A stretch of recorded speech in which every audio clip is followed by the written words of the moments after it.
Sir మీ రెస్టారెంట్లో ఫుడ్డే బాగాలేదు. సార్ సారీ సార్, చెఫ్ని మార్చేస్తా. సర్లేండి, బిల్ ఎంత? ఇదిగోండి సార్ బిల్లు.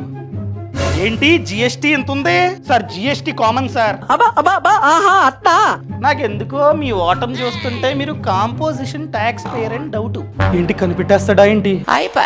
ఒకవేళ మీరు కాంపోజిషన్ ట్యాక్స్ పేర్ అయితే బిల్లులో జిఎస్టీని మెన్షన్ చేయనే కూడదు. మేము జిఎస్టీ కట్టాల్సిన అవసరం కూడా లేదు. పైగా బిల్లులో మీరైతే మెన్షన్ చేయాలి కాంపోజిట్ ట్యాక్స్ పేర్ అని చెప్పి. చూస్తానాగండి. సో నేను గూగుల్ ఓపెన్ చేస్తున్నా. గూగుల్ ఓపెన్ చేసి gst.gov.in అని చెప్పి టైప్ చేసా.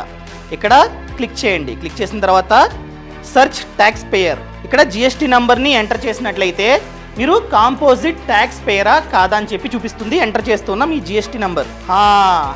మీరు కాంపోజిట్ ట్యాక్స్ పేయరే, కానీ బిల్లులో జిఎస్టీని ఛార్జ్ చేస్తున్నారు. చెప్తానాగండి, కంప్లైంట్ ఇస్తా. సార్